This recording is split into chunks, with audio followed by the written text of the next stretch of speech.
people are looking for permission nowadays.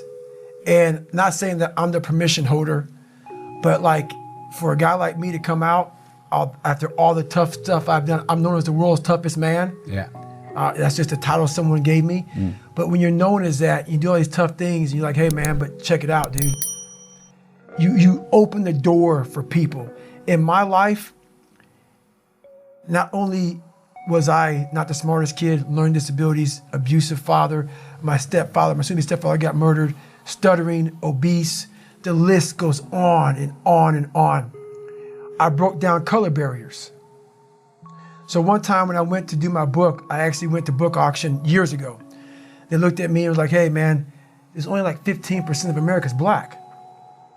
Okay, what the fuck you saying? They thought that only black people would buy my book. I have like, out of the million people that buy my book, most of them are white. And the thing I say that for is this story, I'm not the hero in this story. You are. I'm basically talking to you to make you think about your life. And I'm being vulnerable to make you think about when you listen to a podcast or you listen to an audiobook or you read a book, you're by yourself. Most of us can't be vulnerable in a room of people, but we're very vulnerable alone. So I'm able to talk to you as one person. Even though a million people are reading the book, it's made for each individual, because that story I tell is touching someone's life to say, oh man, yeah, I experienced that. Shit, but how did you overcome it? I never even talked about that shit. Yeah. So I broke down my barriers, and that's why, and I did it on podcasts. And I did it, and I'm giving you tools to help you get through some of this shit. Not like 5-step bullshit. No, I went to the dungeon and I was the guinea pig and I figured the shit out and I'm writing about it. I didn't sit back in a nice comfortable room and say, this would be a good fucking book. Let me say, okay, the 5 steps of this, and then write a book about it. No, I was the person. I did the research. You know, I wasn't a theorist. I was the practitioner. Yeah. And people see that. Well, I've been talking to people for several years, and I wasn't really big on, it's like my mindset's very different than most people. Yeah. It's a mindset of, I don't want to be known too much. I don't want too many looky-loos in my life, because that's where I gained my strength. I gained my strength from a place of quiet. And the more I got my story out there, the more I realized it no longer be David Goggins, the quiet man. It'd be David Goggins, the guy that's on Instagram, answering this, answering that, because I'm also a guy that's always about, if someone reaches out to me, I'm not gonna sit back and say, oh, you know, whatever.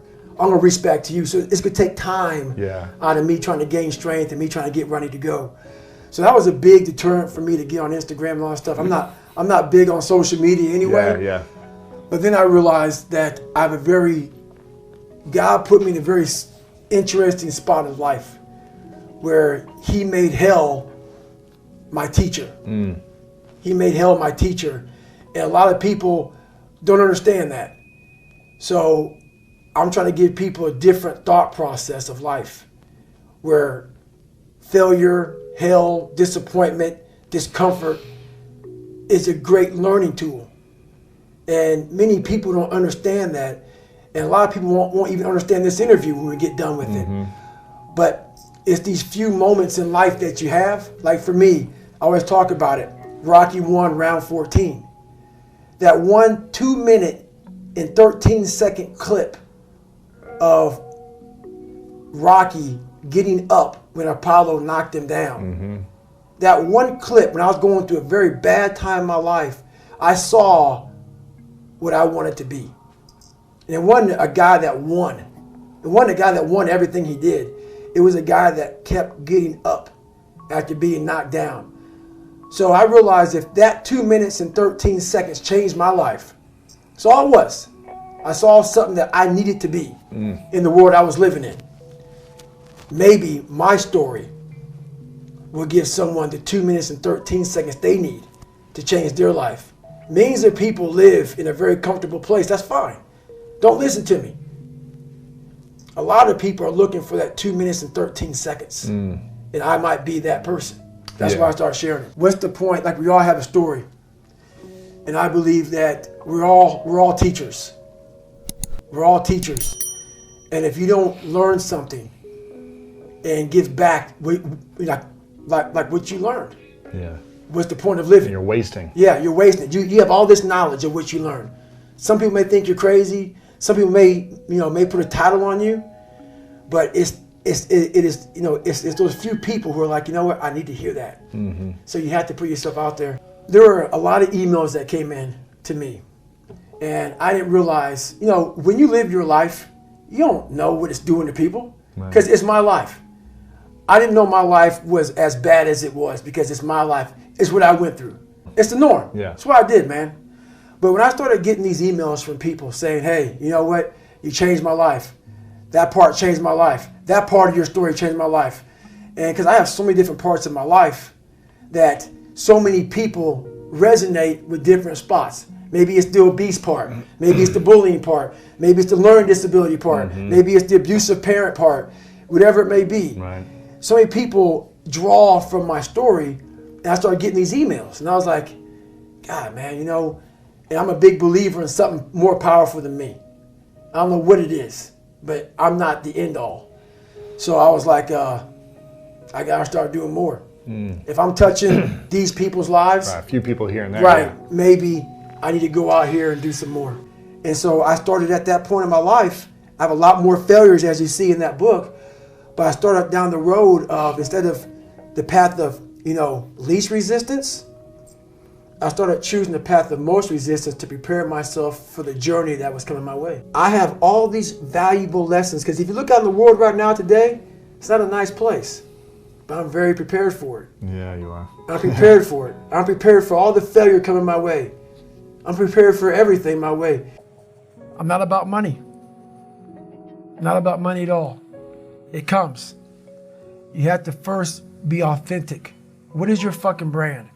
There's a bunch of people who are doing business right now who don't know what the fucking brand is. They're trying to figure it out. They're trying to piggyback off someone else. Let me take this and steal this. Everything I say and everything I do is authentic to me. And I'm not out here trying to make money off of you. I'm out here trying to help you. When you truly want to help somebody out, that's when you have a business. Your business is when you truly are looking to help have a good product.